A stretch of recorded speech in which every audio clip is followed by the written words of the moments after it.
Perdón, ya estamos aquí en el video número 2. Hablábamos de la consistencia. Dice, por lo tanto, se ejecutan aquellas operaciones que no van a romper las reglas y directrices de la integridad de la base de datos. O sea, una directriz es hacia dónde se van a ir las cosas cuando tú se las quieras asignar. Entonces, ahí debe de haber un empate con las cosas que tú quieras hacer. ¿Sí? Hasta ahorita espero que se vaya entendiendo lo que estamos hablando. La propiedad de consistencia sostiene que cualquier transacción llevará a la base de datos desde un estado válido a otro también válido, ¿sí? O sea, la consistencia no nos deja avanzar ni para atrás ni para adelante con datos que la misma base de datos tenga ya programados. Bien, la durabilidad. En los sistemas de base de datos, la durabilidad es la propiedad ACID que garantiza que las transacciones que se han comprometido sobrevivirán permanentemente. Por ejemplo, si una reserva de vuelo informa que un asiento se reservó con éxito, el asiento permanecerá reservado incluso si el sistema falla. O sea, si el sistema falla, no se va a borrar nada de la información que haya en la base de datos, se va a guardar a menos de que alguien lo modifique, pero no al momento de que si el sistema llegase a fallar, no se van a borrar los datos ya almacenados, sino se queda ese registro como si ya fuera una estructura del todo, ¿sí? ¿Cuándo se va a borrar esa estructura? Bueno, cuando el vuelo llegue a su destino, obviamente, ahí se registra, vuelo terminó, entonces con eso ya llegó a su registro, ¿sí? Perdón, se terminó el registro, se borra todo y otra vez se abriría una nueva base de datos, que ¿qué quiere decir? Que se va a abrir un nuevo vuelo, ¿no? Pero a eso se refiere con la durabilidad. Bien. Ok, tenemos lo que serían las características de la base de datos. Ahorita vamos a verlas. Vamos a entrar, vamos a continuar acá. Aquí en la hoja número 1 vamos a cambiar el nombre. Le vamos a dar clic derecho aquí en hoja 1. Borramos, le vamos a poner base de datos. Listo. Le damos en guardar. Todos los cambios hay que guardarlos. Aquí vamos a agregar una nueva hoja. Le vamos a dar más. Vamos a crear una base para el registro. Aquí vamos a poner un título. El título será registro para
Bien, entonces en este momento ya tenemos lo que sería un avance ahí de lo que sería los datos de este lado. Tenemos ya, si se fija, lo copiamos aquí.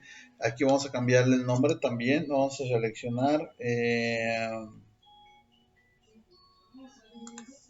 damos un clic. Vamos a ponerle registro. Listo. Entonces ya tenemos la pestaña de base de datos y tenemos el espacio para el registro. Pero bueno, vamos a seguir con nuestra presentación. Entonces dijimos que íbamos a hablar sobre las características, ¿sí? Tenemos como características desde que una base de datos debe tener independencia lógica y física de los datos, o sea, un dato es independiente a otro, no son determinantes, o sea, si tú borras un dato no quiere decir que vas a borrarlos todos, tienen que estar cada uno por independiente.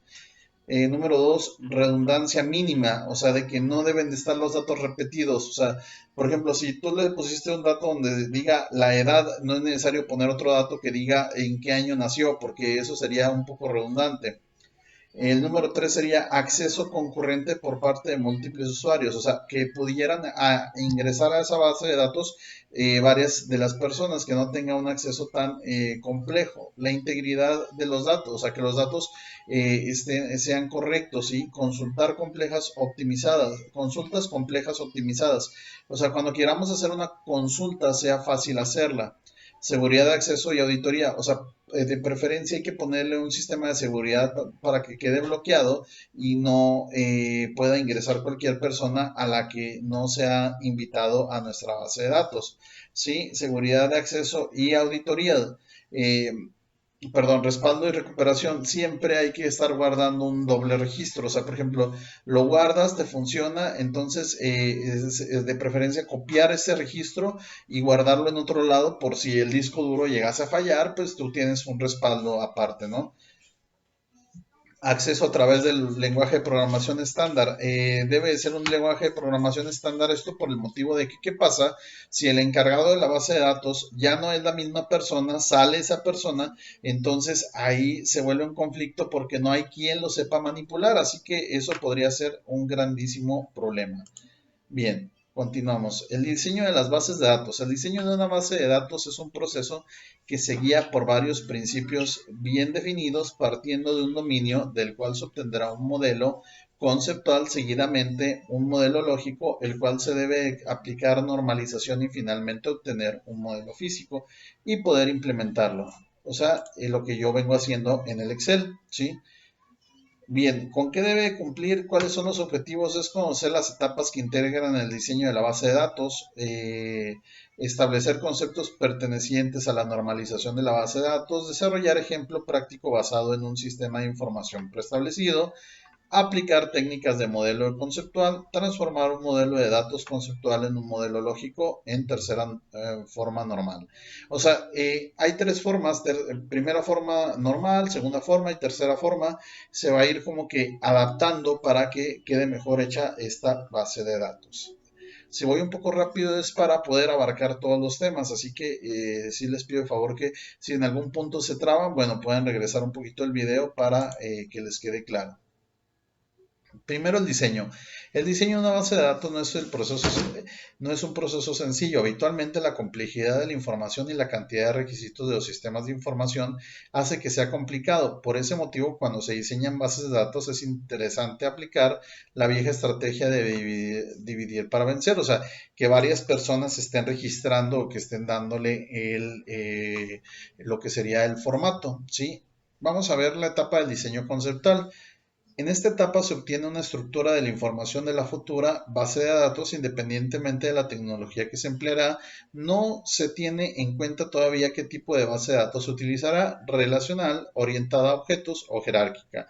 Aquí, por ejemplo, te dice, se debe hacer un diagrama de flujo, ya sabes lo que es el diagrama de flujo, donde explicamos qué es lo que va a ir cumpliendo. Por ejemplo, se utilizan los recuadros, óvalos, lo que sería este rombo que dice que hay diferentes direcciones para poder decir qué entidad vamos a utilizar, el atributo, la relación y demás.